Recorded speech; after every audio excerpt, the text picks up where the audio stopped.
Yeah, just right click my name, add squad lead.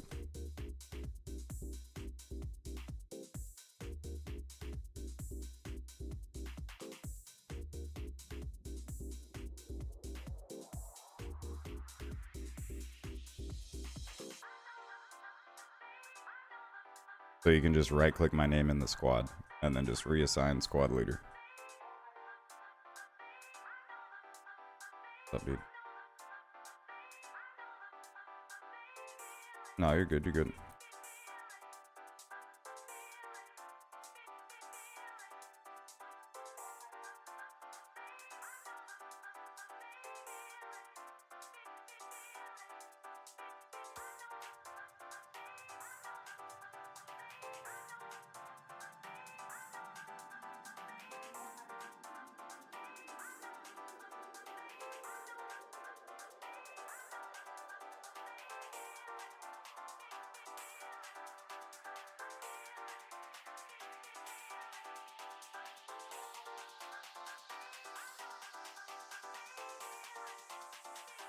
Hang on, I can't hear you. 1 second. Into like a liquid container. If you do retrieve custom on it, does it get like 1 progressively second, I slower can't for fucking anybody hear else? you. There's squad chat going. You know, I thought that too. I'll be right back. I got squad chat going. What'd you say?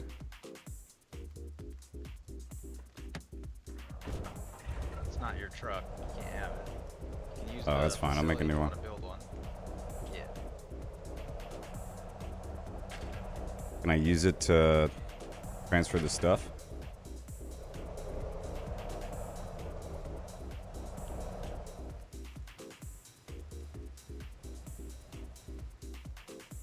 Can I see the driver's seat real quick so I can transfer the pecans and make a new one?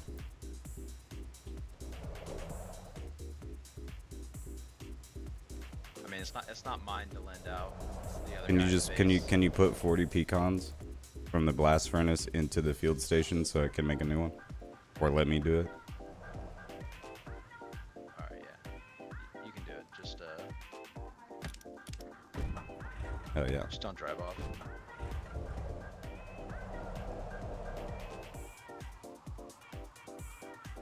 Hey boo.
Mm.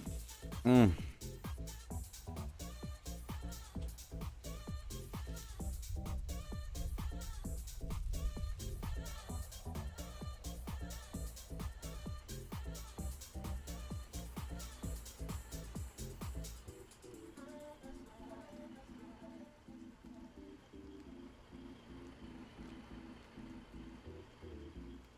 Fucking great.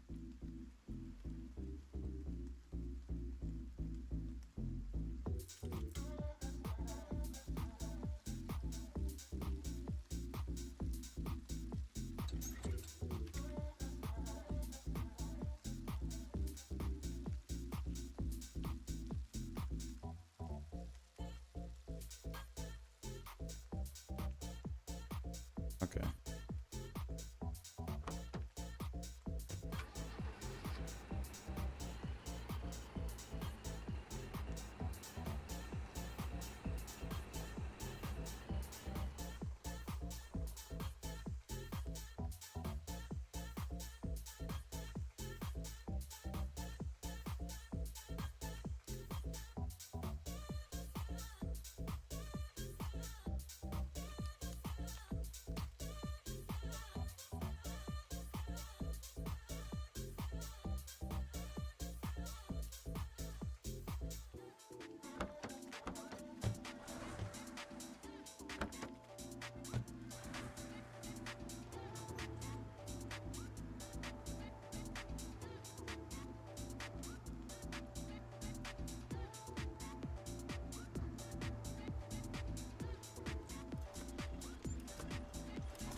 Hello, everyone. What's up, dude?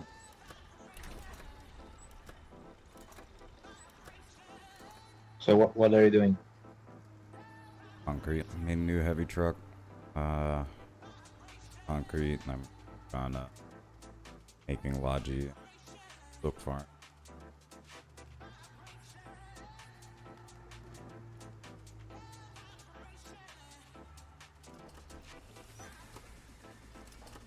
And did we tech tanks? The full tech tanks, you guys know. I just No clue. an hour left. Just Oh yeah. I know we got LMDs now.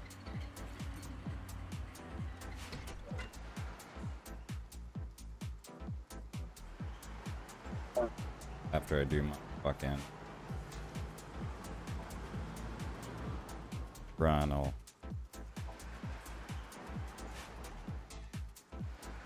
the hatchets.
The factor, hold G to Falcon squad chat.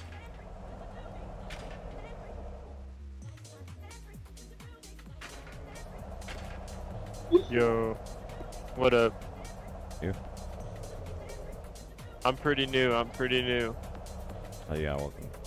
Doing boring hard shit like freaking Logi. Alright. Shinigami is back there in a crit yet. Logi, I'm not sure. Would not really much to do up here. Beyond that, go farm components or mats.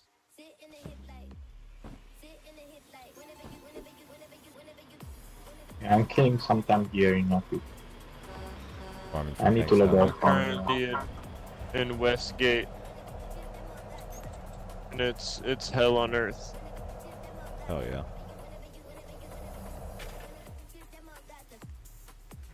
No, that's a different game, isn't it?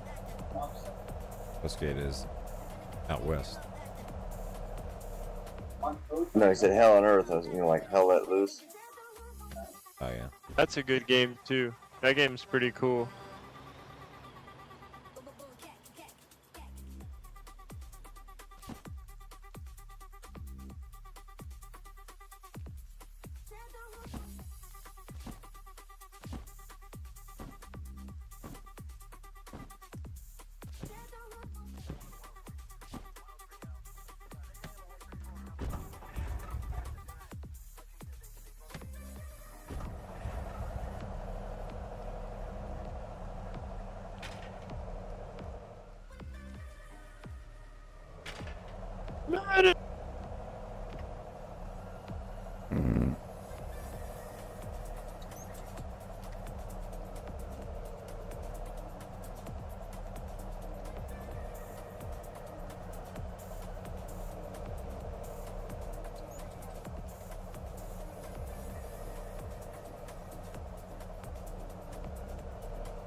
Looks funny.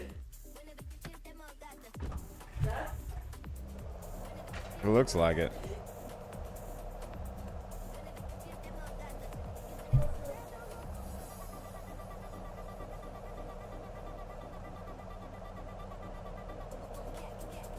So close. That one concrete.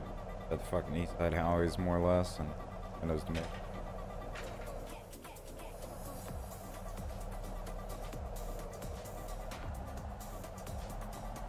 How much concrete do we need still? A lot? I don't know, man. Go with what we have for now. I want to fucking land more over here, so we make more metas and shit.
Oh, you got everything. Yeah. I'm talking to Cloudburst. Oh, he Oh cleaned yeah. them up. Yeah. Oh my god. I was No. like, Oh, lucky devil. Are you gonna post up here? I know some people just like to sit at these and collect the components as No. they generate. no. Yeah, sure. I'm sorry, brother. I No. can give you some if you want. Yeah, don't worry, don't worry. Keep going around and try my luck.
How many arm mats? Got a little bit.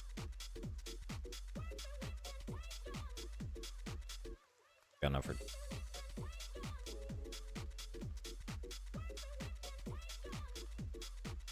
Alright, we got enough arm mats. Yep. Hell yeah, we love tanks.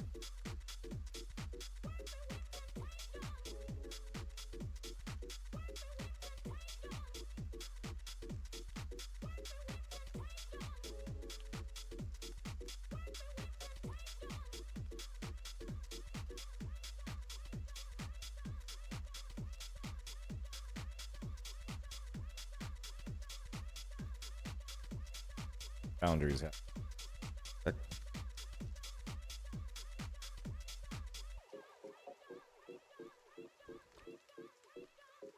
I don't know what that is, but a storm cannon sounds fucking awesome. The largest are. Heck a bunk. I fucking love artillery, so that shit's awesome. Yeah, they have rail storm cannons too. Oh my god.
Nice.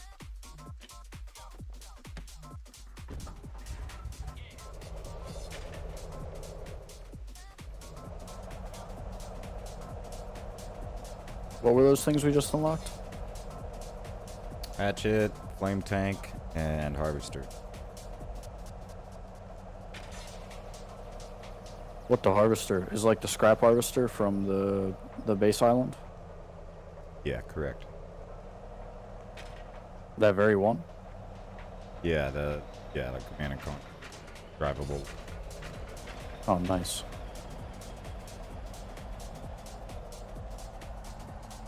I'm assuming they're hard as shit to make. No. Field station, facility building, decons. Pretty easy. Oh, okay. Hmm. People protect them.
Alright, 2 pallets down. How much?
Right, I gotta take a break. Again, fuck. Already begun, but. Welcome back, Spare Parts Army. Today we're going to look at how Ukraine...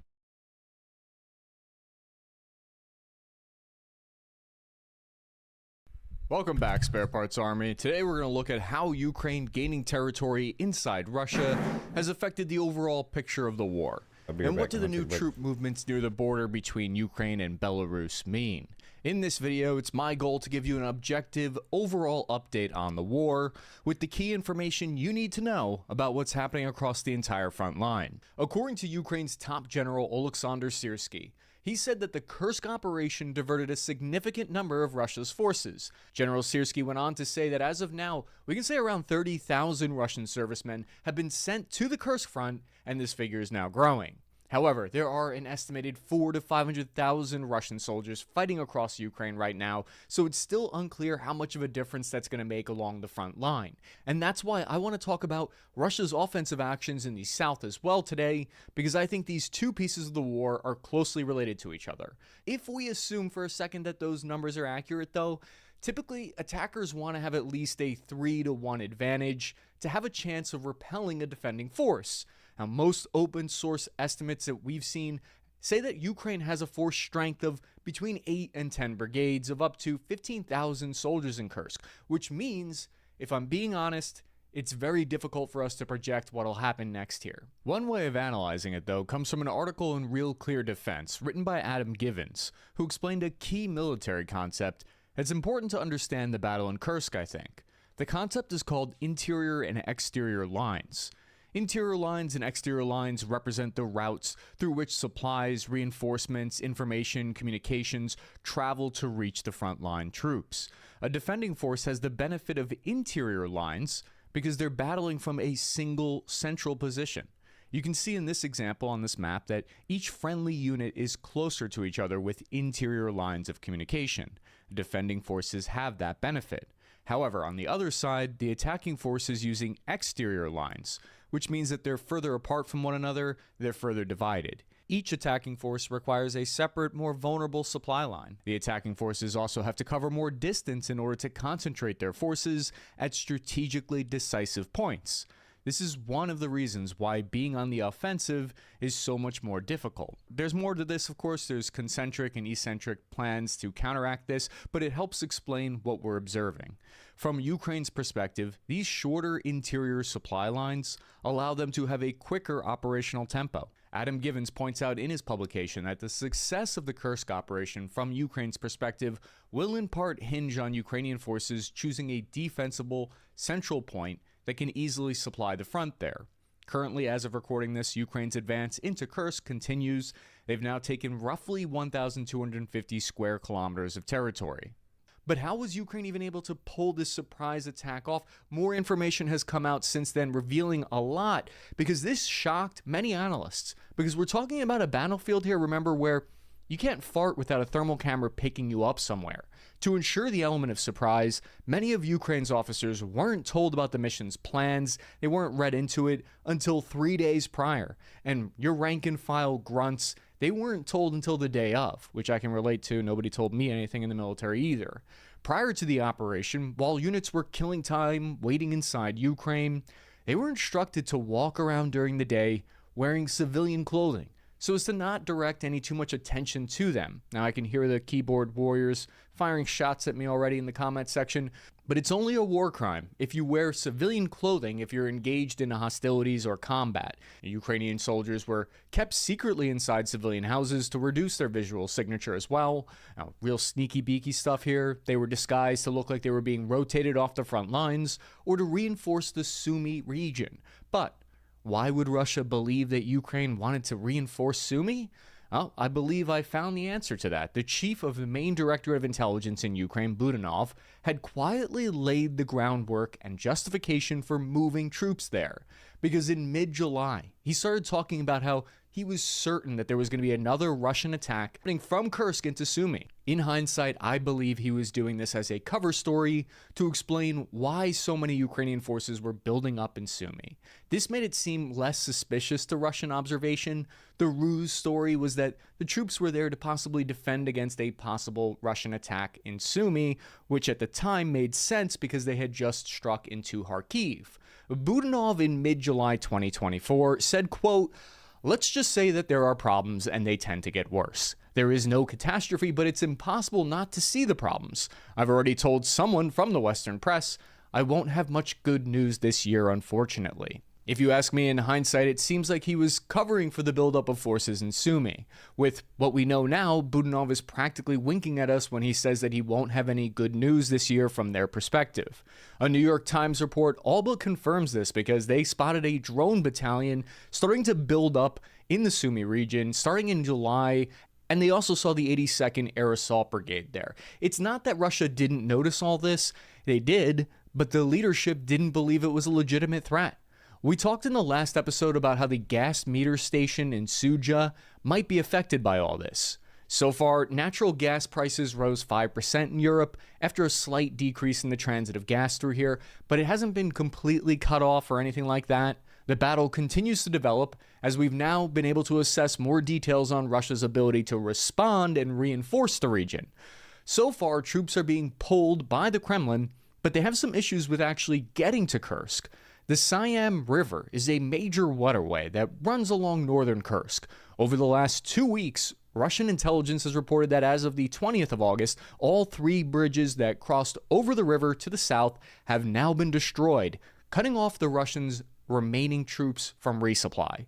Ukraine released a series of videos showing their destruction. As we've seen in earlier parts of the war, wet gap crossings are one of the most dangerous things you can be forced to do. This cut off resupply or withdrawal routes for thousands of Russian soldiers. Complicating matters further for a response from Russia's perspective is that they're attempting to evacuate between 100,000 and 200,000 civilian residents in Kursk, or roughly a quarter of the entire region. Think about it this way. That is an enormous amount of people piling onto the highways and clogging up the routes that Russian troops would need to use to arrive. A nightmare reverse commute. Why so many people for such a relatively small piece of land? Why are so many people being evacuated? Because anyone who is even close to artillery or airstrike range need to be evacuated. Additional pontoon bridges were also hit as they were attempting to ferry Russian soldiers and equipment across. It's rumored that Ukrainian forces used American JDAM airdrop bombs and HIMARS rockets with precision accuracy to target these bridges. Specifically, the American-produced GBU-39 high-precision bomb was rumored to be deployed. So far, though, the Western-made F-16 has not been confirmed to be operated in this direction. When we think about how big of a target we're talking about with these bridges, they're roughly 11 meters across, and that's pretty much exactly the CEP, or circular error probability, or accuracy of an American-produced HIMARS rocket. So it appears like it was a key part of Ukraine's strategy to use the HIMARS inside Russian territory. Now, Ukraine is currently in the process of encircling 3,000 Russian troops defending the area. All arrows are pointing towards this being an effort to cut off the Russians from resupply and reinforcement. So far, the current operations by Ukraine have led to hundreds of captured Russian fighters. This has been a major benefit for Ukraine's perspective, as Zelensky himself said that it was a stocked exchange fund. But how many POWs have been captured so far? That's hard to say, but one Ukrainian colonel was quoted as saying as many as 2,000. On August 24th, Russia and Ukraine conducted a prisoner swap with 115 POWs returned on each side. This was brokered by a group from the UAE. Another interesting aspect that has been raised is the fact that now that thousands of Ukrainian soldiers are in Kursk, some pro-Russian sources have claimed that they're looting and that this is a war crime. Military intelligence analyst Ryan Macbeth, and friend of the show, had a rundown on this on Twitter. According to Ryan, he said, quote, "If soldiers come upon enemy military supplies, they are 100% allowed to use those supplies as spoils of war. However, civilian supplies, regardless whether they are food or fuel, must be paid for or receipts must be left." This information is coming from the Geneva Convention that Ryan pointed out there. This is a textbook combined arms offensive action. Special reconnaissance troops of the Ukrainian forces pushed in first ahead of time before the invasion. They used electronic warfare and countermeasures to jam drones and communication signals. It's really interesting to me that we observed a lot of light armor like Humvees, MRAPs, and Strykers. We did a full rundown on the Stryker in Ukraine if you want to check out that video. But I was in an American Stryker unit in the US Army in Iraq, and there are some reasons why I think you might want to use a Stryker instead of a Russian BTR-80 or BTR-90.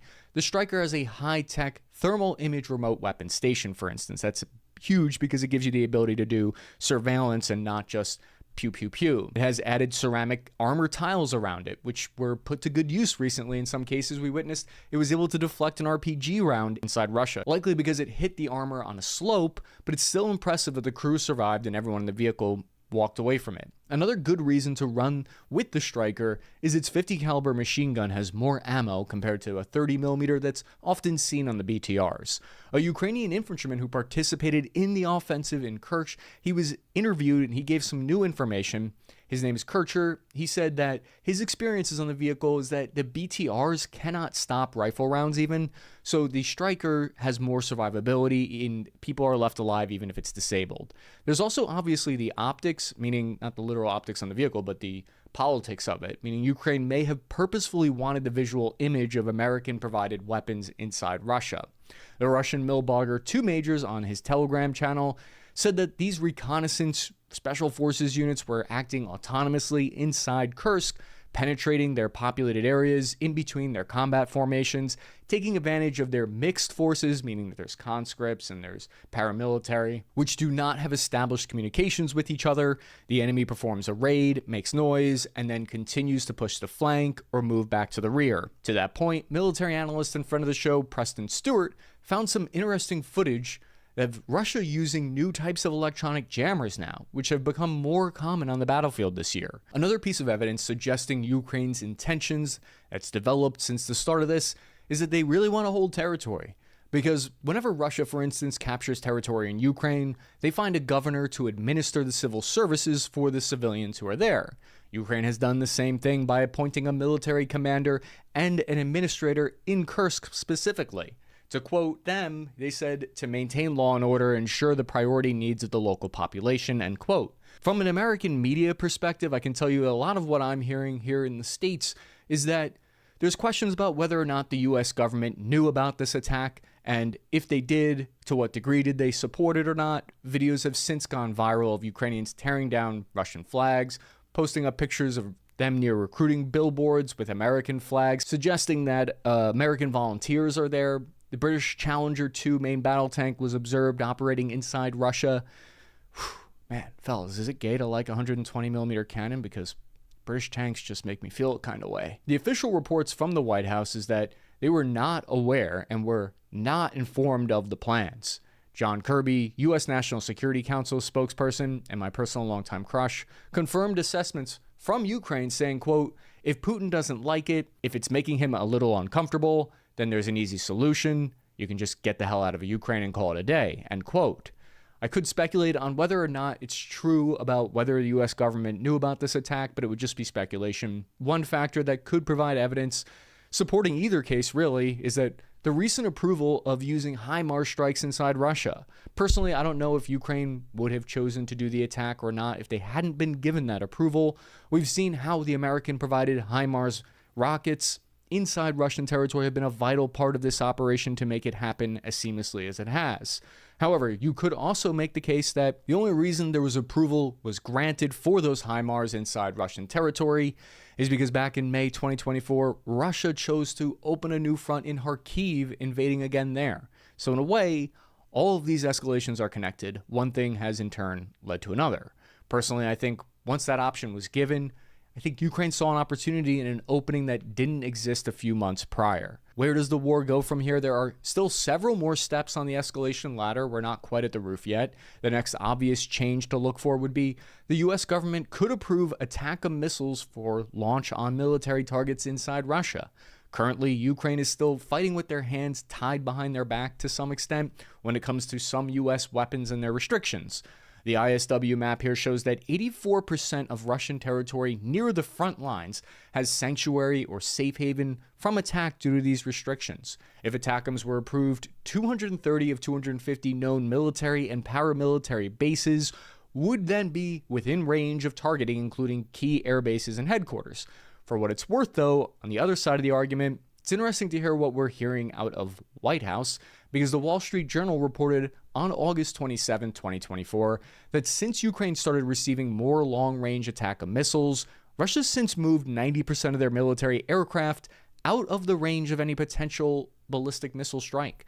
This is according to a U.S. intelligence agent speaking anonymously to the Wall Street Journal. The source claims that this means approving ATACMS would have little strategic value for Ukraine anymore. So those are two conflicting reports. The ISW thinks that it would make a big difference, and anonymous intelligence officials are saying it wouldn't. This could mean, though, that Russia's anticipating approval of ATACMS being used or approved, or it could have something to do with the fact that Ukraine just successfully tested their first domestic ballistic missile, which would have no restrictions on its use. Personally, I believe the US government is using this as a piece of leverage. If Russia were, for example, to start advancing quickly on their offensive operations in the east, the US could remove the restrictions on ATACMS in that case. But once they choose to let the genie out of the bottle, so to speak, they can't put it back in. So that's one move that they're going to wait, I believe, until they have a reason to approve those missiles. So far, Russia has yet to be able to fight from a well-prepared defensive position in Kursk. Russia currently is attempting to rapidly build defensive lines, something that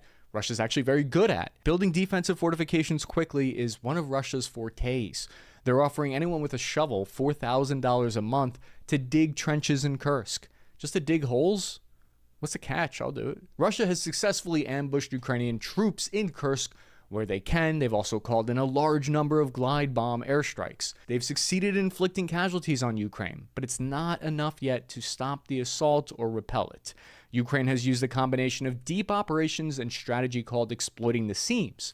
Deep operations is where you probe attacks along the front and you look for weak points. But to get a better idea of how these two things led to Ukraine's success, I brought on former U.S. Army Captain Justin Taylor to help explain it. Exploiting the seam might sound like a hardcore band that your high school dropout friend plays bass in, but it's actually a really creative way of attacking an organized defense if you can pull it off. If you have a company of conscripts here and another company of conscripts here, it's pretty obvious that whatever's directly in front of them is their responsibility to fight. But it's in the middle, the seam, if you will, that stuff starts to get a little fuzzy. See, keeping the center part defended requires a lot of communications on both sides at multiple levels. So if that's not happening, it's going to be really hard for people to figure out who needs to be shooting where and when. Ensuring that you have direct fire control measures on the ground and easily identifiable, or making sure that fire teams and machine gun teams have overlapping sectors of fire so that there's no uncovered dead space. It's going to be pretty easy to exploit that. Check out Justin's YouTube channel if you get a chance. He's always great, link in the description. So this kind of tactic was used back during the Kharkiv offensive, but despite the success that Ukraine's experiencing in Kursk, the Russian offensive in Pokrovsk continues to push forward. I see. Yeah, they're 100%.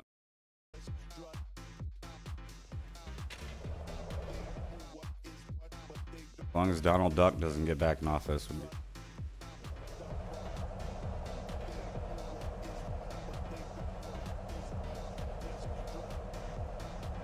Even then, like, honestly, I don't know. I feel like Congress might support him anyway.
TRS cable, I guess. God damn it, man.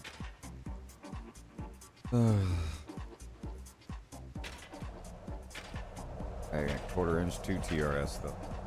Work.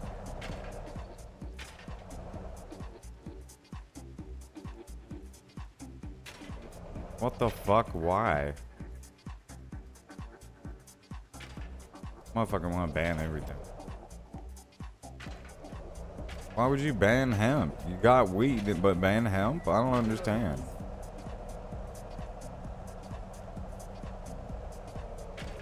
Why?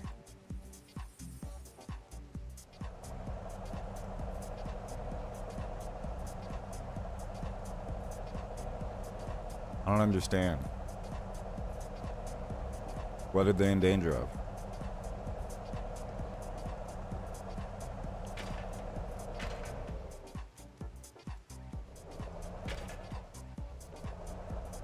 Yes.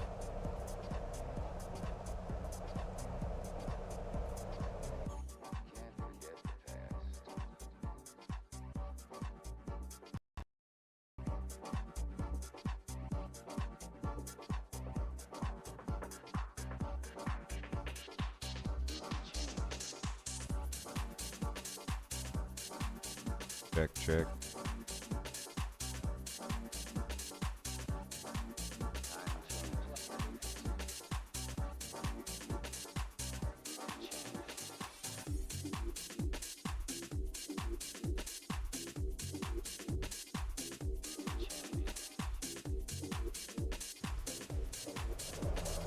Fine with me. Thank you for cooking, boo.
I'll be right back.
I flipped it in 5 minutes.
Sure.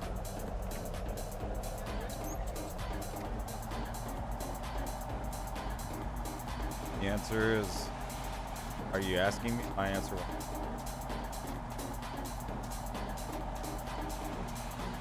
so you like almost burn it.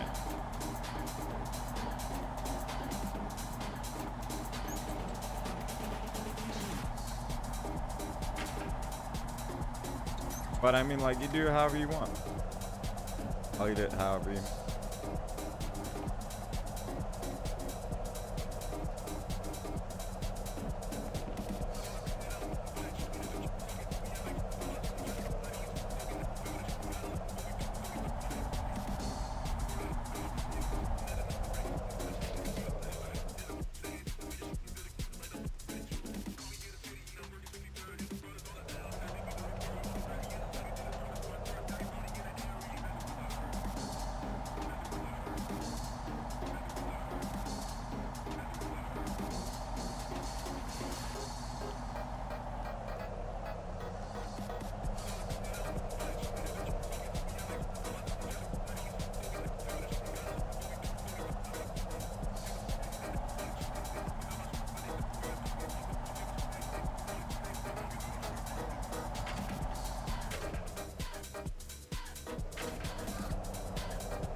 Well,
Ew. So good. Good. Sesame oil? And did you put sesame oil on that? I was like, good. Put it in the pan?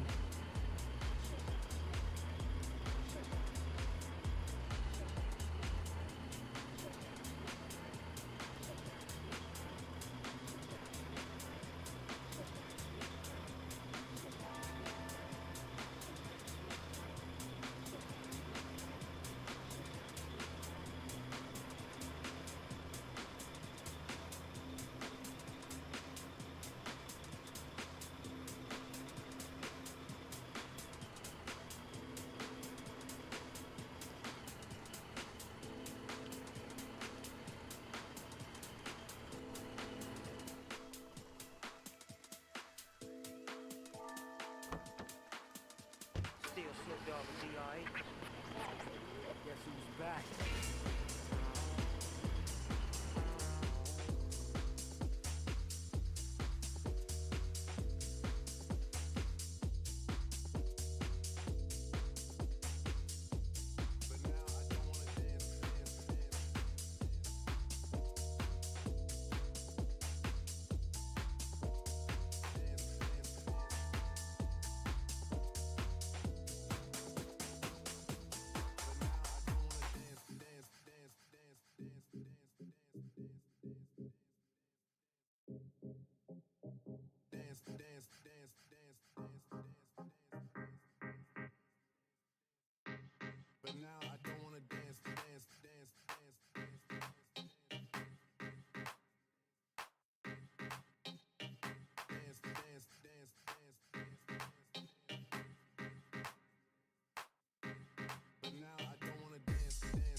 Just too advanced, the bezel is Tiffany stamp. Don't grip on my hand. I know that I came with a slide from left to right, but now I don't wanna dance. I got too much on the line, too much on my mind, too much ain't enough of my plans. Nike don't pay me to tell you just do it. They pay me to show you I do it again. I can't be pale in my casket, make sure I die with a 10. It's part of the brand. I know that I came with a slide from left to right, but now I don't wanna dance. Can I depend on a man? I slide some bed in the jam. That's just who I am. Plus I'm just waving at us from the window. They don't need to come on the plane when we land.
Yeah.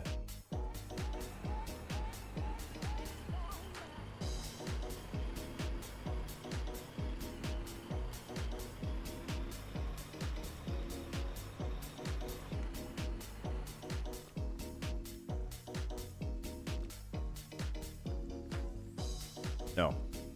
Just bread. Yeah. Sausages on 2 breads and cauliflower.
What's up, brother?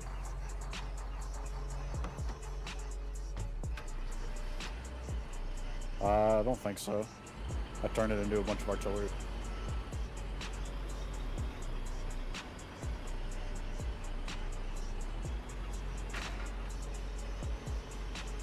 Uh, 120s.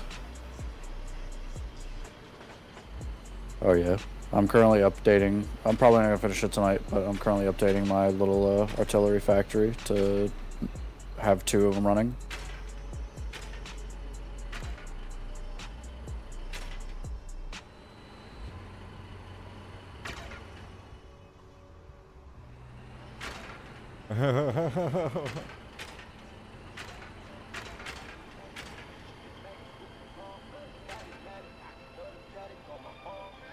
Help, dude.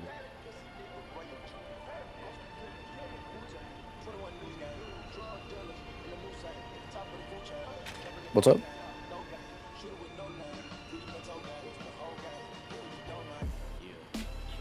What do you mean? Like, how do I help?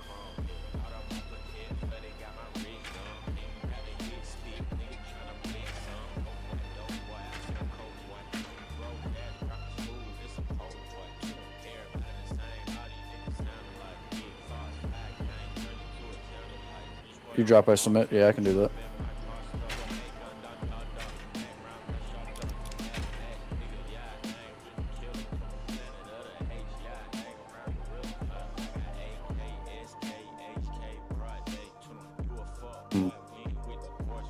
I got you.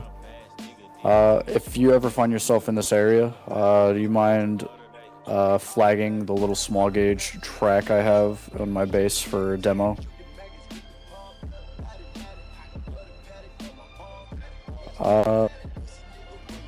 How do I do that?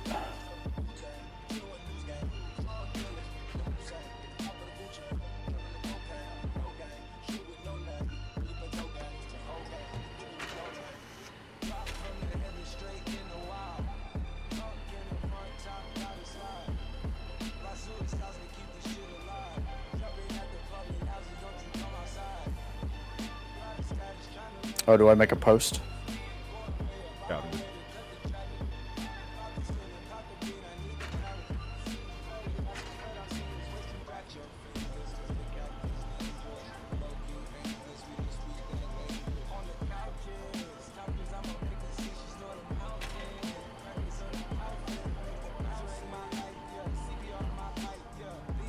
Got you. I think it's already got 3 votes.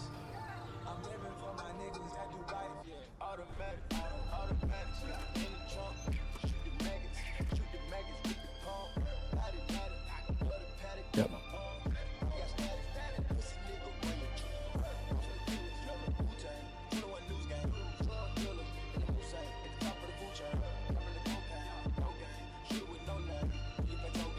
So you just need to submit it into the Birbs stockpile.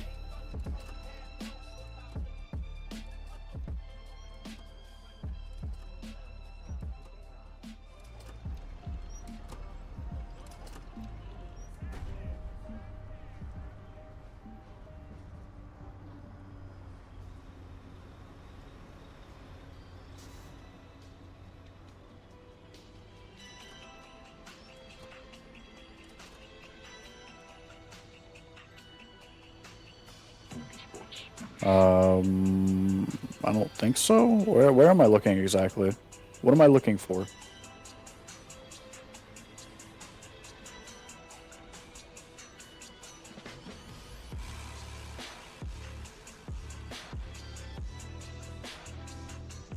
Oh, okay. Alright, I see that.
Dude's on the crane. I gotta wait for him to get off.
Got it, I submitted it.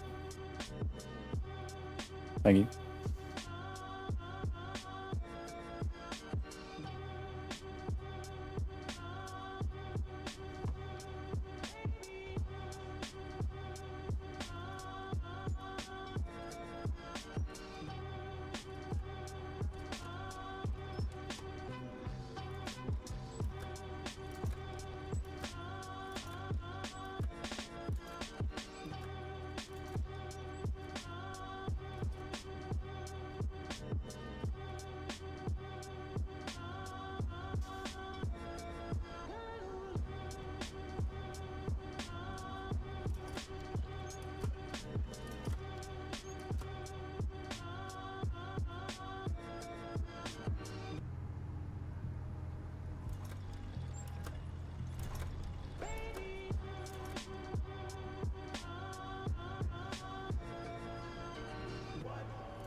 Sure.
Okay.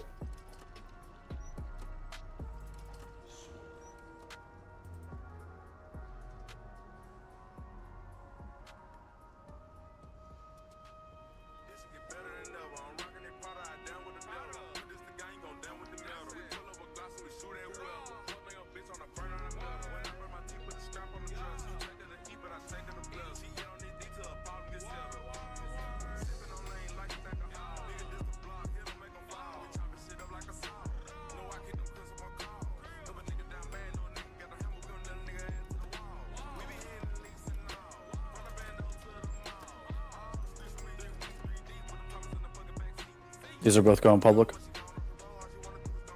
Gotcha.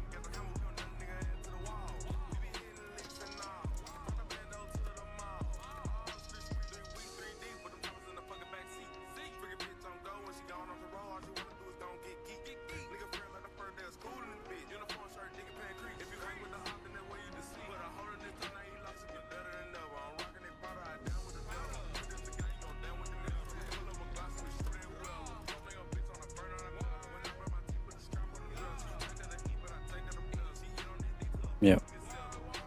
Mm.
Voice. Yeah. Before I was in the work meet. I'm doing Logi for orcs. I'm doing Logi for orcs right now. And just, you know. That's fine. Glad you're for it.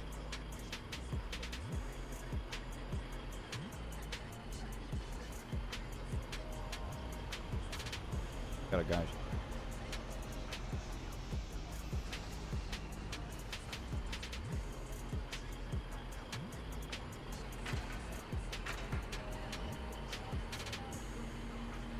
Yeah, dude.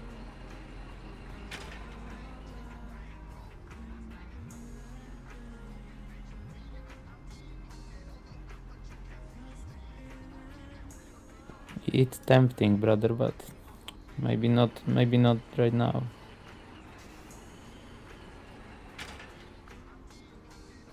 Oh, that I can do.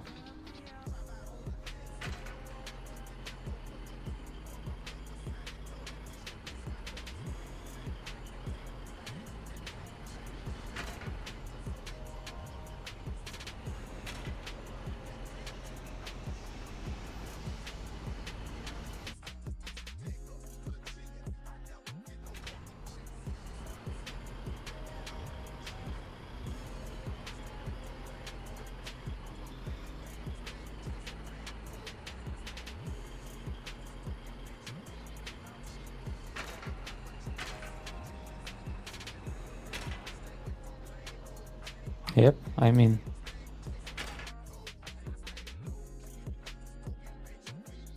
I'm gonna think about it, brother, because I joined the colonial this war. I was warden for like 40 wars. Maybe I... Then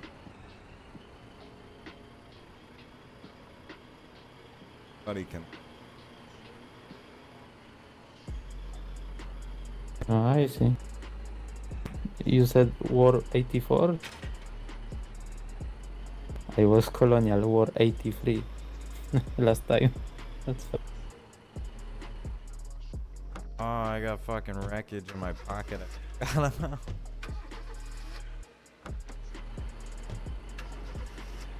I'll get lucky.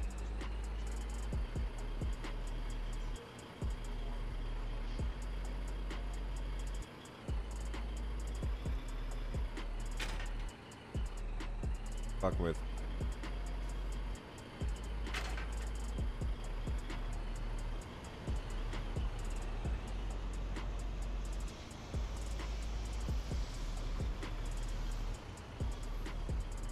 I have a lot of stuff to move to forward. Most of the time I was working with orcs to supply their stockpiles, and they were moving this my stuff to public. But you can let me know when you have train. I can load you one full train or something like that. What's that? Is it? Yo. Yeah, I've been a little bit tryharding this You want war. this one? I made like Yeah, sure, you want Two two mats? refined. You have two 4,000 mats. It's all yours. It just needs two 4,500 mats. crates already. Needs two. I got 91. I'll leave the rest in here. So it's like Yeah, bro. I just 3 built or the whole 4 thing. trains. There you go. Yeah. Thank you, man. Of course. Have a great day. Gave me a 10.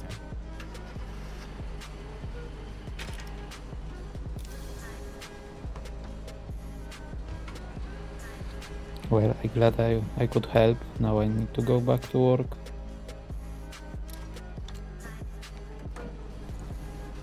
Yeah. No, I'm from Poland. My name's for. Alright.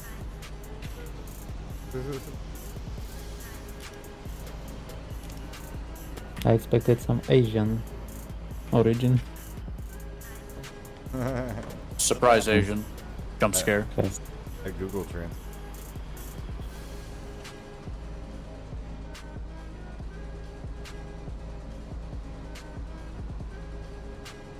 That makes sense. Alright, so anyway, see you later, guys.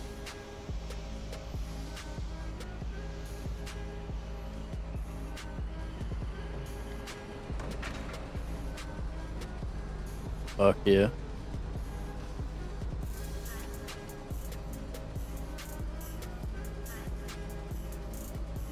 Not very good.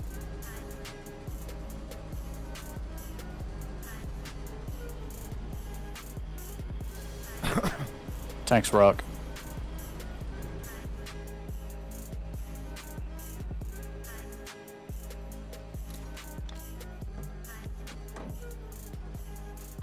Thanks, concrete. Sometimes we'll.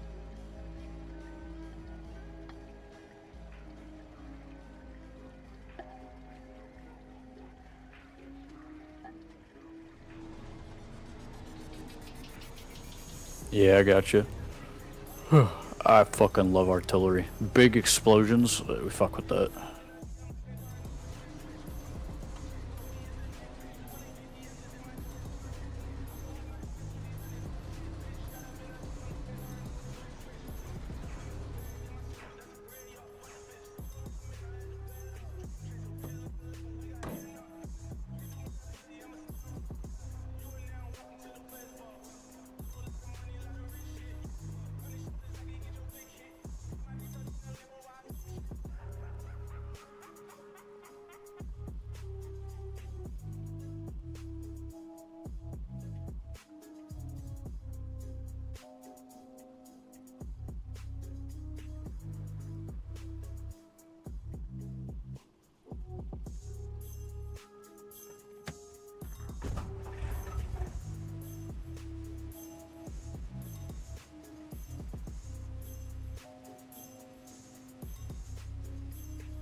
say price tag.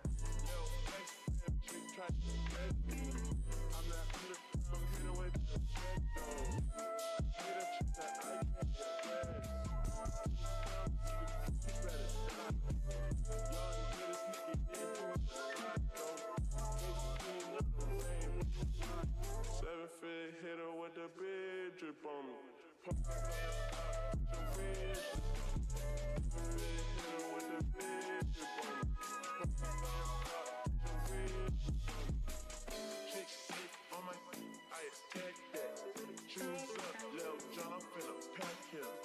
When it comes to my chick, I'm straight active. Dirt ball in the crew, smoking cat. Little chick, shut the fuck up. Tell your best friend, shut the fuck up. Hey, little chick.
The year is 1764, and a merchant vessel off the coast of Boston is dealing with a rather peculiar problem. What the f*** is this? A new tax has been introduced by the British Parliament, the Sugar Act, taxing all foreign molasses and clamping down on smuggling. And to this new law, every single American merchant said, Says who? Says the bigwigs across the sea. I guess that war they've been waging is quite expensive. Apparently, Great Britain is quite broke. The 7 Years' War has drained their coffers, and so naturally, this great empire looked to their citizens to help pay the debt. A reasonable request. Britain did spend vast swaths of resources defending their various territories, including America. But despite this, the American colonists responded exactly how you'd imagine, saying, Well, if you're gonna search the ship, best you start right over there.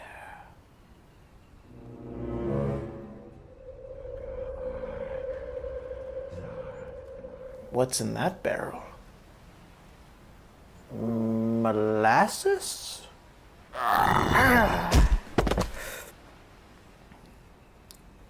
It's empty!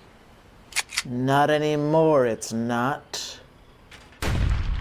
The American colonists pushed back against the Sugar Act. They harassed tax collectors, they'd bribe tax collectors, and they created organized organizations of resistance.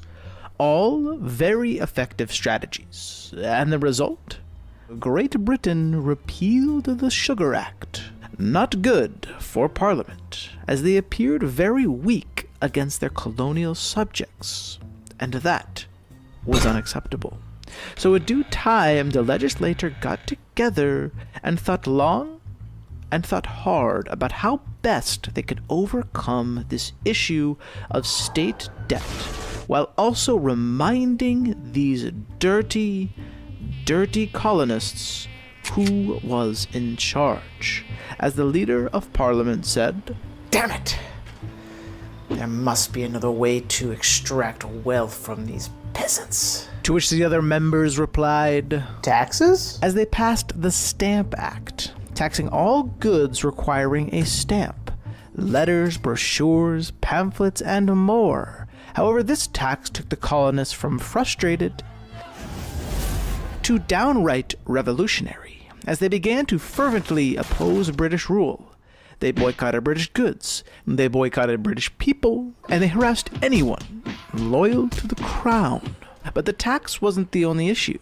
It was the lack of representation in British Parliament, and as a result, the slogan, "No taxation without representation," became widely popular.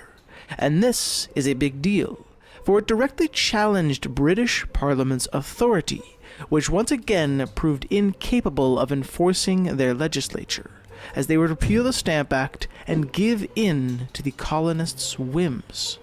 But Parliament was furious, as their power was being questioned. But how could they adjust? How could they control these damn colonists? And finally, one member of parliament would get creative and really think outside the box, saying, "Taxes?" As parliament decided to try a new strategy. Taxes, but this time the parliament would take it a step further by using the tax to pay the local governors in the colonies. Now, why is this important? Well, it essentially attempted to shift control of the governorship away from the colonists and towards Great Britain, as they would have superior influence. And besides that, these new taxes were perhaps the most extensive and exploitative yet. They taxed everything: lead, glass, paper, tea, you name it. They were gonna tax it. Congratulations, Miss Smith. It's a beautiful baby girl. That will be 18 pence, please. The Townsend Acts were the final straw, the one that broke the camel's back. For once again, the colonists would mobilize and organize, employing all their same tactics. And it works. Britain relents and repeals the Townsend Acts, yielding to their colonial subjects, to which the colonists said, "Yeah! F*** England! And the king! Woo!" as they celebrated and celebrated, drinking that untaxed wine, playing those untaxed cards, and smoking that untaxed opium. They were loud, so loud that their cries echoed all across the land, even across the sea, where one King George sat upon his iron throne and said, "Kill them all," as he sent multiple divisions of British troops to Boston, the epicenter of the American Rebellion.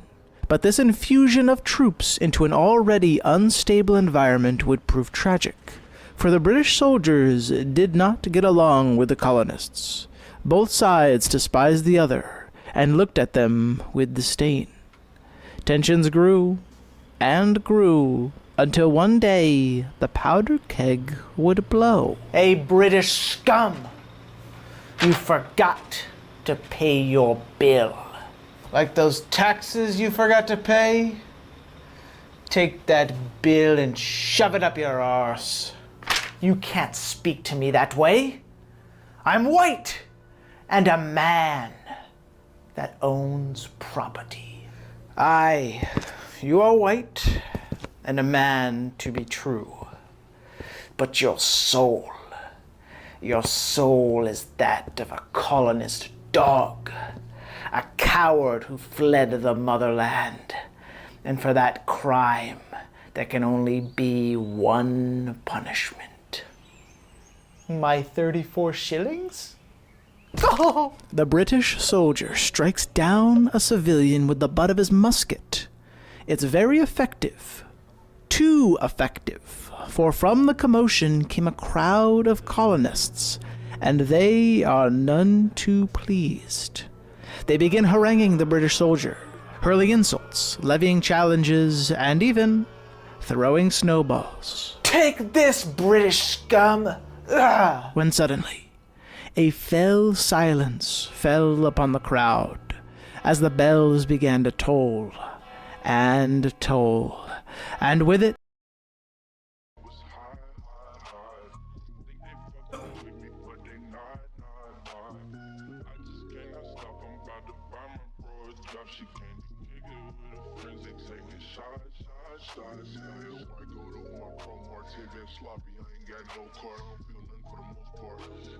Drive this bitch like a go-kart, slash through the op block, shooting out flow darts. I films before I sang. Shirt house fire, word one thing. She don't slurp, get out my rag. Run my city, you can ask my ops. Love my thoughts, she mouth like mops. Shirt chains on in the drop. I spent 20 G's for a clock. Put a million GT in my mouth. One sell CDs out this house. Still got me in the way. It's a drug. Bitch, I'm from Kentucky, but this ain't no fucking Dixie Chicks. This is not Route 66. She step out, take like 50 flicks. I'm way too selective with the folks that I get music with. She said that's a lie, boy, you a thought.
So this is the new one we just unlocked today. This is the new one we just unlocked today with attack. Yeah, like has an upgrade on it, but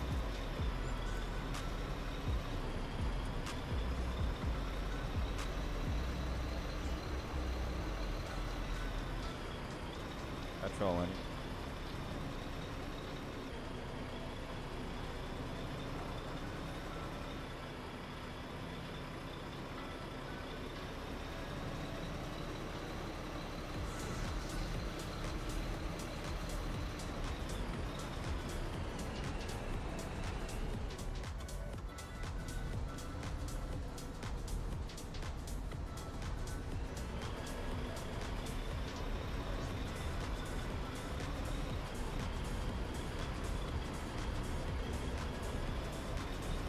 I might be called at work, so if I disappear, move myself instantly, you know what?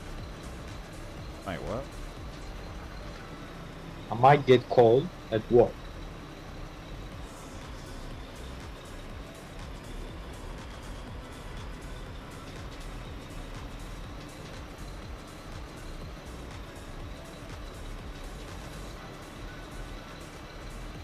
I was trying to see how to make the harvester. And the harvester, like, you know, the thing to grab materials.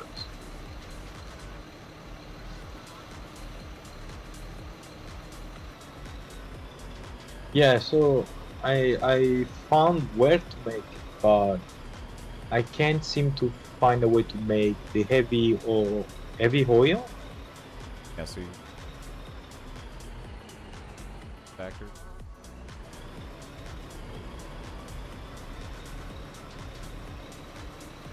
Probably. Oh, okay.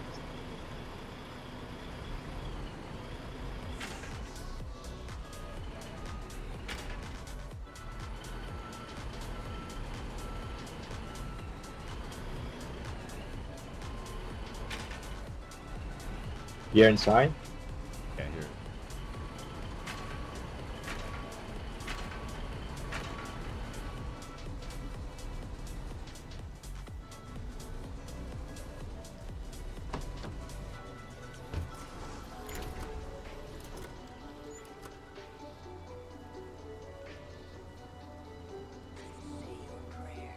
Got the hat.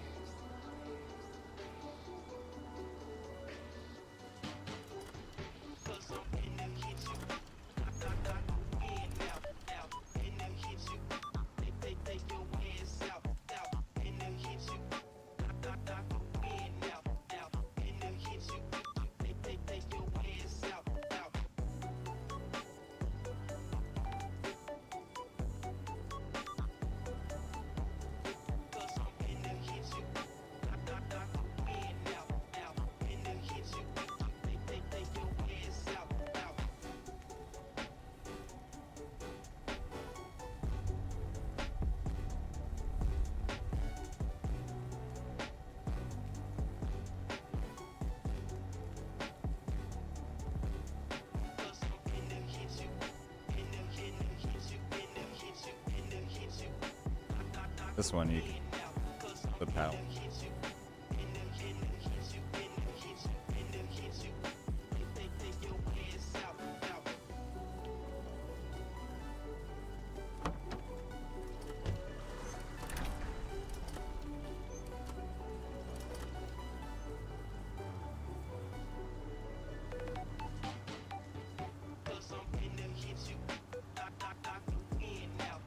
Which gear? Gear to. Oh, there. What do you usually Oh, there.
Coming. Hell yeah.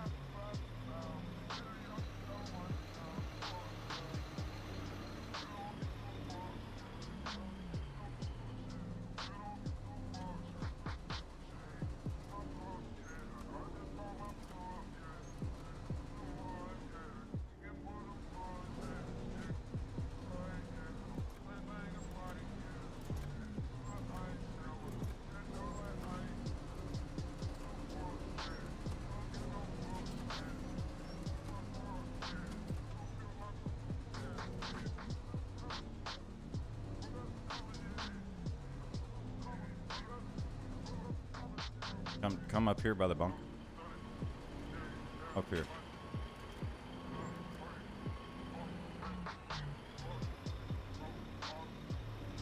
Bunker.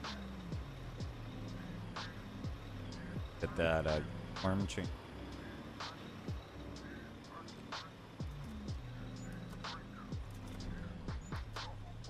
Yes. Get for it.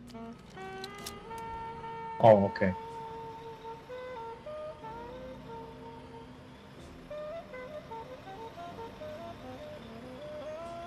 Well, we need the filter too. The gas mask, we need it.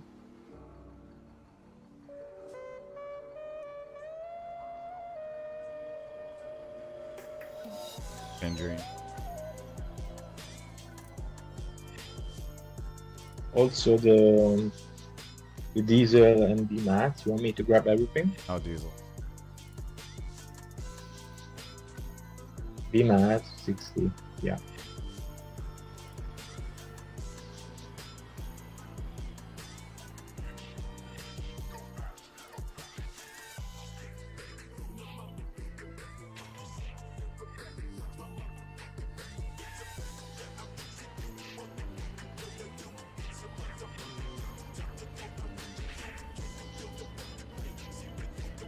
Yeah, I'm removing my stuff.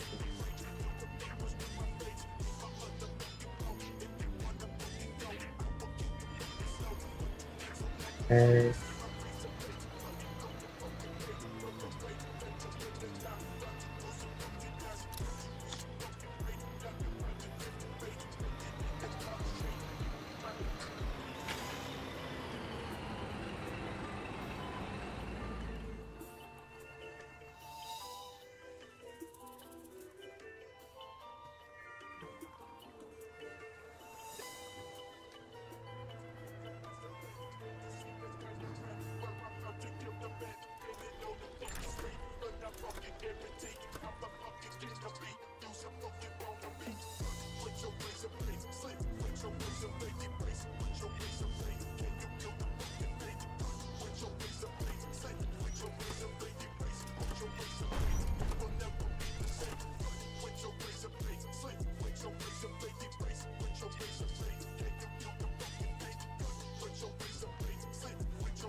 Uniform.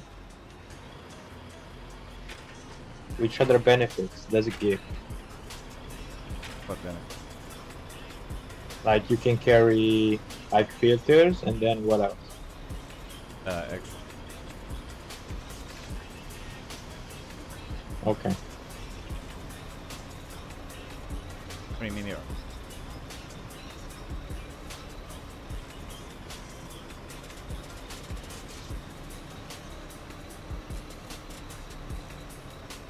What? Oh, okay.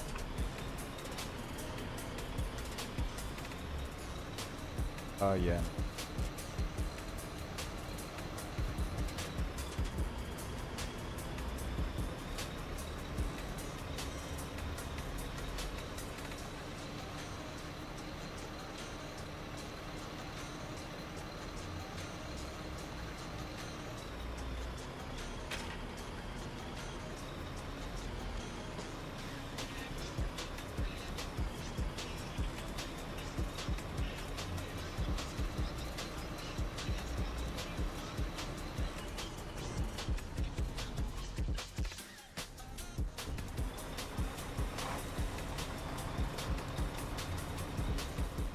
Yes.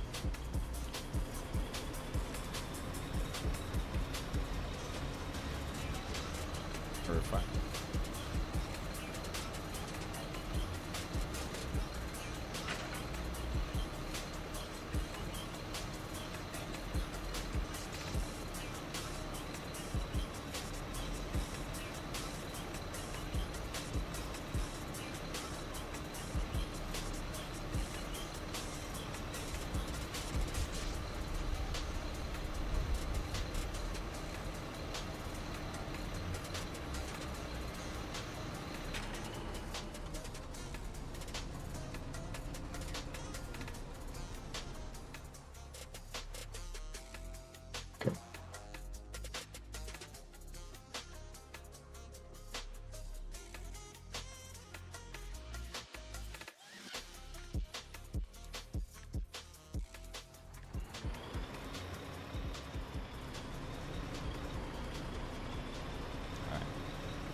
What does it shoot, this thing?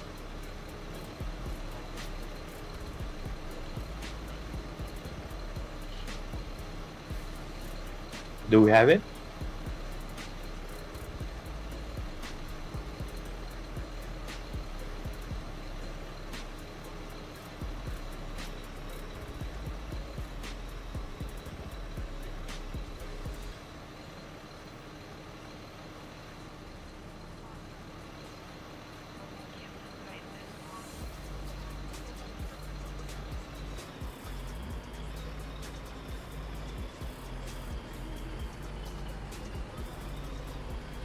We'll go actually.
How? And if you just put two.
Check, check, check.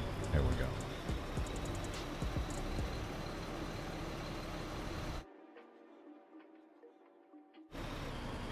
You're building on the northeast side? Where are you building? I forgot where the...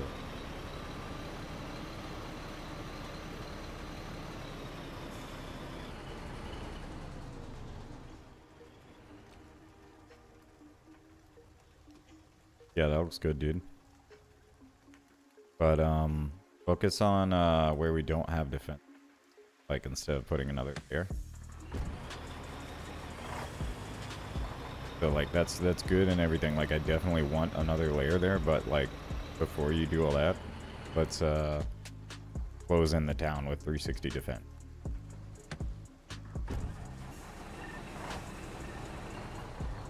Like at the squad X somewhere maybe, or like in town on the other side of the road.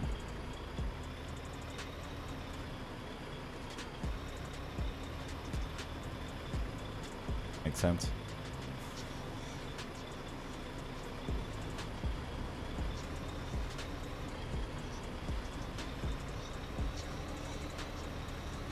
Yeah, I'm here. I'm at the bunker. The north side bunker.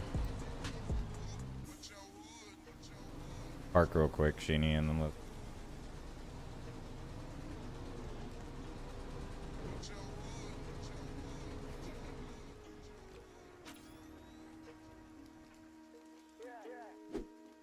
Why, what's up?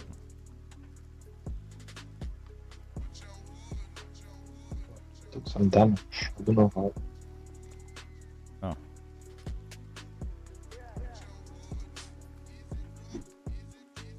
Get some cans of petrol and refill the tank.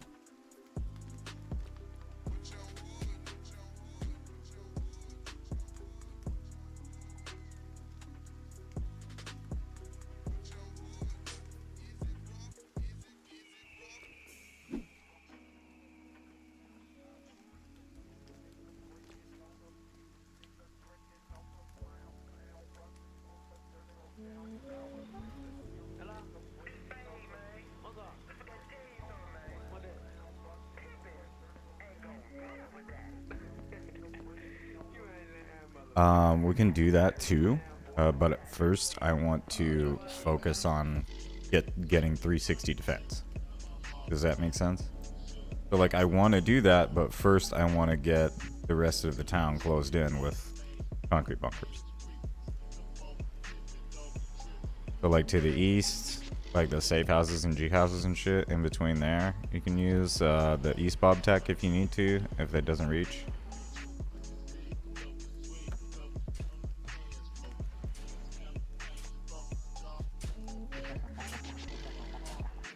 Exactly. Thank you, dude. You want to take a break and go tanking, actually?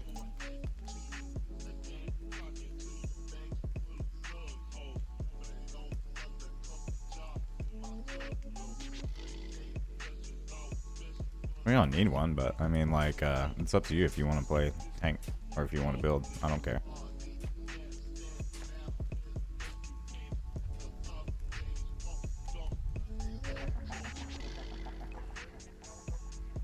Get unmuddy for a second.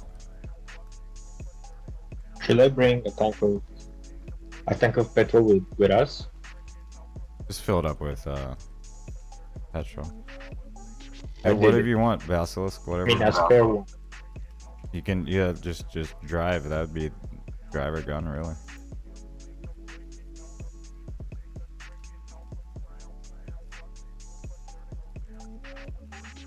There's a puddle here. Just don't walk in that puddle and then you won't be muddy.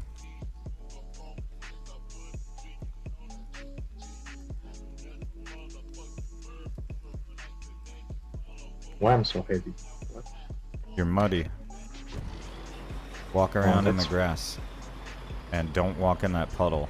And then you won't be muddy. Walk around that puddle. So like, just walk around the grass in a big circle for a while. On the top left until those boots disappear. Okay. Now walk around it. There you go.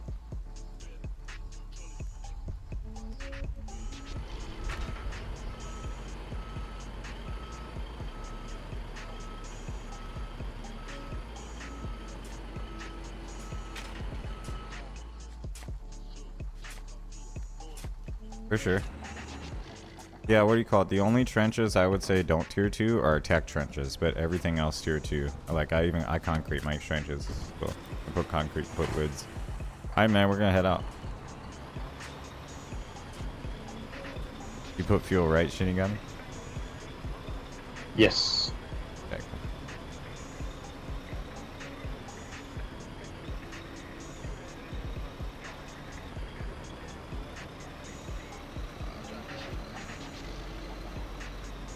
Yes, we definitely want to shore up against border bases as well, but like I want to, you know, close in the town. We have northern border bases as well to contend with potentially. They could attack from the east if they take Pearl Bazaar. We can go over to Silk Farms real quick, Salt Farms or whatever the fuck.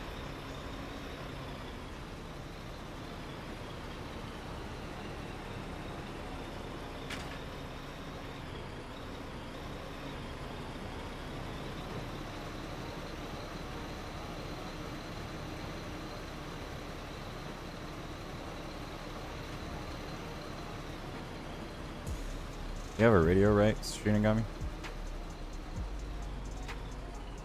You know, maybe I don't. Okay. No, up I here. don't. I'm up here. Put it in.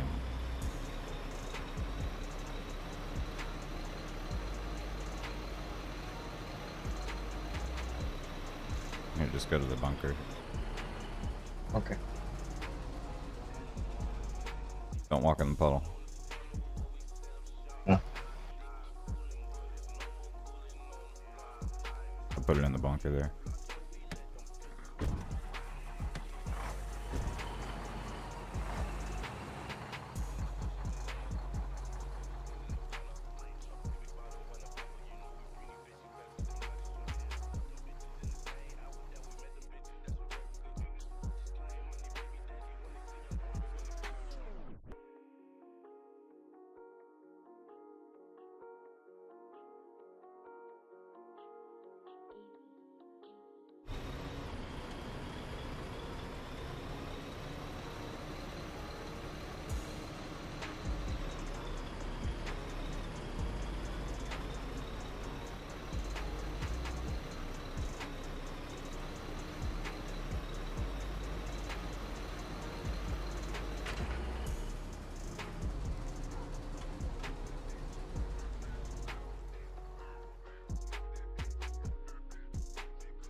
That's no good. I don't like that.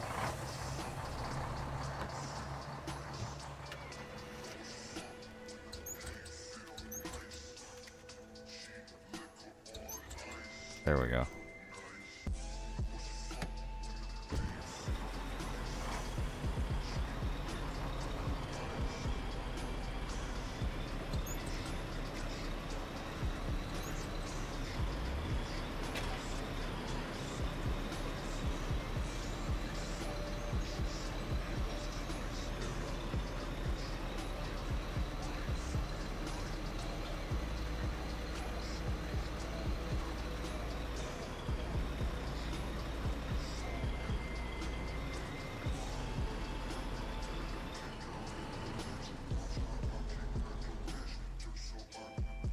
Just setting spawn. Getting unmuddied. Should I do it too? You don't have to. Because, like, you're in a tank, I'm not. What was that spawn at the front line? Both of us.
Rash defensive.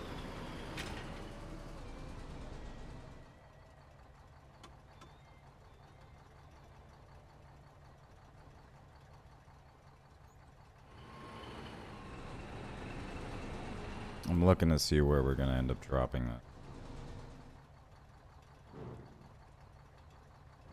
Procession is cool, but Lock and Birth has full. The bunker. I guess we'll just set spawn at Procession. Come on, let's go.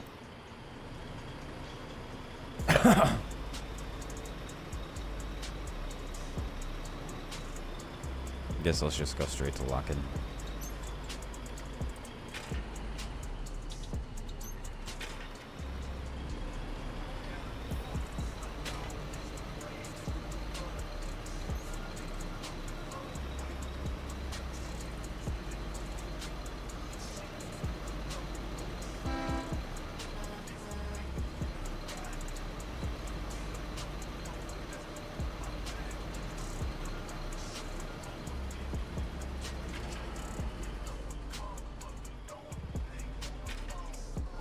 Man, who the fuck did wrong?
What's your fuel look like, shooting gummy? There's still plenty. Okay.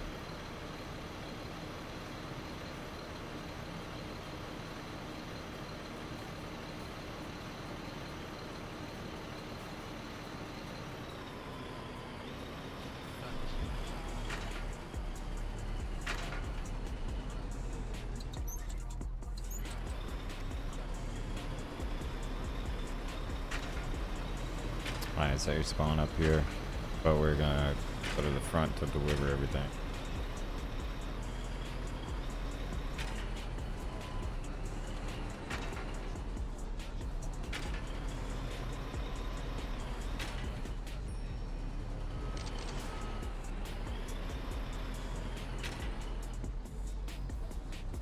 They respawn at the bunker and the relic. They respawn at the bunker and the relic, guys.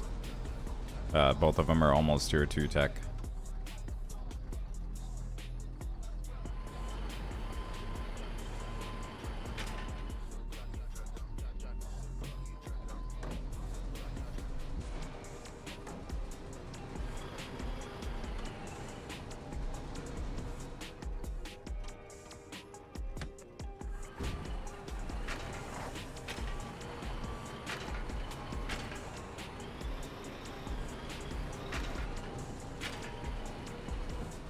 Yeah, I gotta move this Logi truck.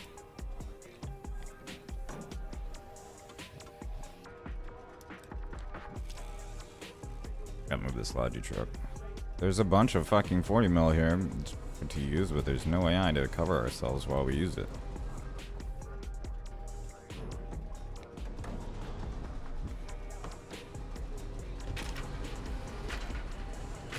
You guys need this truck to pull 40 mil?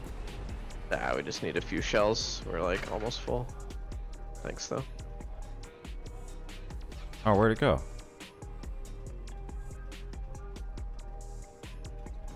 There was 100 shells here. Where did they all go?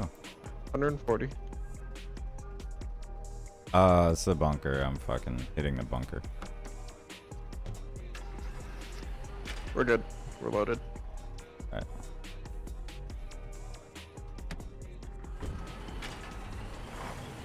Alright, let me lock that thing.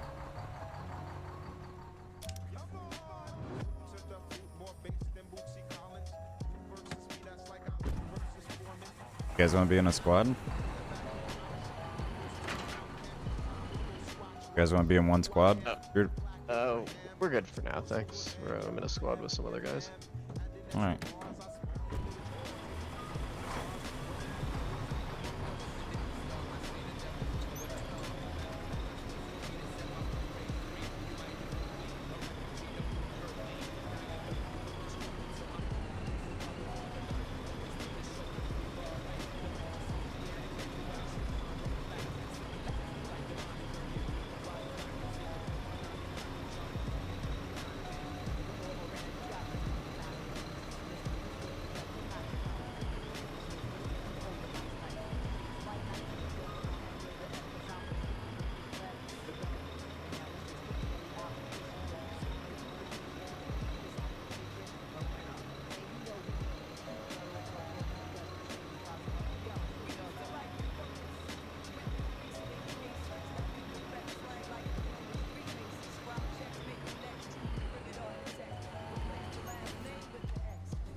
Alright, I guess I'll drive you gun for a while.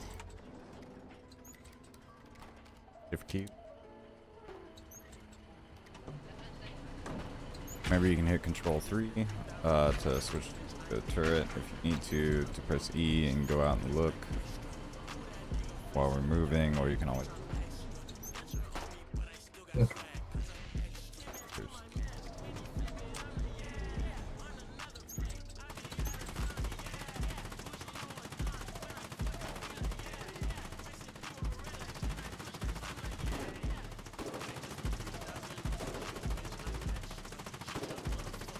I think we can safe swat some of those bunkers.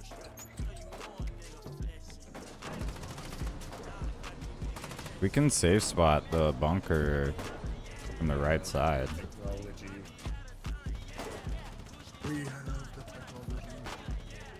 Hey, Rutabaga, you want to go safe spot that bunker? Look at me. Look where I am. Yeah, hold on. I'll have to top up on BMATs after this tower. Okay. Oh yeah, I gotta go get me meds too. I gotta get some too. What should we aim? What should we aim for? Like the people, bunker, but everything, bunkers and tanks. But people, if it becomes like a danger, if there's like close with AT or something. But bunkers and tanks. But we have to make sure you're not shooting at AT garrisons. You know what an AT garrison looks like? Yeah, I should not. Yeah, for sure. No, you do not shoot AT garrison. Why? Because they'll shoot back. Oh, okay. So we're gonna go to the side of it and see if we can spray it though. It's this one on the right, right? So there's one directly ahead of us. I'm gonna see if we can get off to the side of it. Let me see. Yeah, I mean, yeah, they look like the ones here on the right. No, those are AT pillboxes. I'm talking about the actual bunkers, like we were building on. Like the big cannon on the bunker. Let's go this way, this way. Yeah, if you can show me one. I will.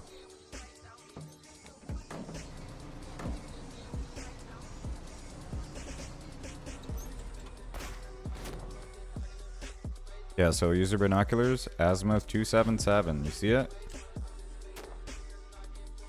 277. See it? See the bunker there? Oh yes, yes. Yeah, you see how it's got the big cannons on it? Yeah. So we're gonna get off to the side because it's only got 180 degree. You can only shoot right in front. So let's go. Let's go off to the side. Shoot it from the side.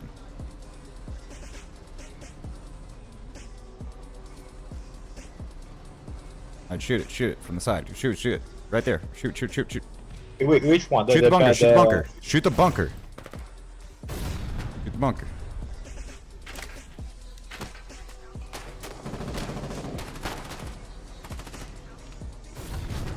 Don't shoot a tree, shoot the bunker. Good job. Cover us. Pull your shit out and cover us. Come over here, buddy. Come over here. Cover us from that side.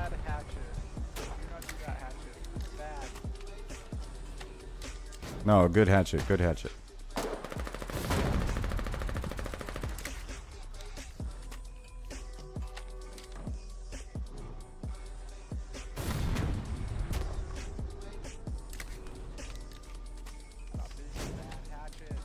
No, we're a good hatchet. We're nice colonials. That's a Kroneska. Hey, watch your mouth. That's a Kroneska. Don't shoot our buddy. Yeah, that's called a safe spot. You guys like that? That's because we build bunkers. That's how we know how to do that. Birbs is building in really bad spots.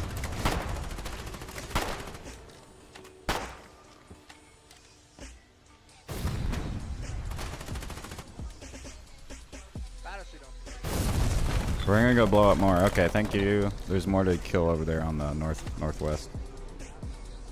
Okay, thank you. Have a nice day.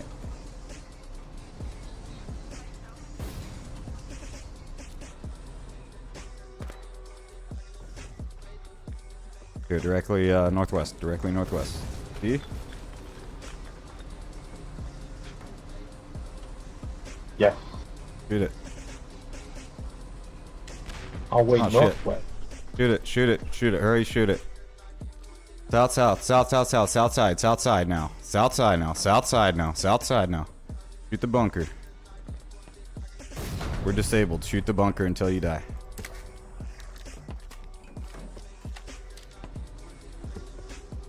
Have your gunner shoot. Come over here and shoot. Have your gunner come over here and shoot.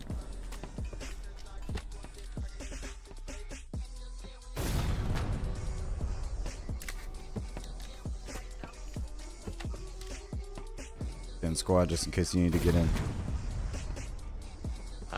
If they come, I got my pistol. I'll just.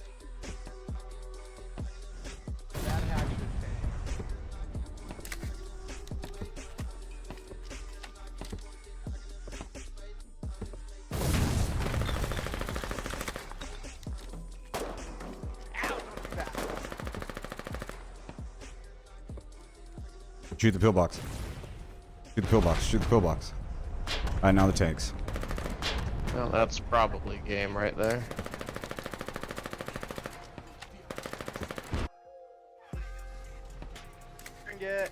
Oh well, GG. Alright, Just stay in. Just stay in. Good job, GG. GG. Alright, I'm gonna log out. Good job. Have fun. See you tomorrow. Okay.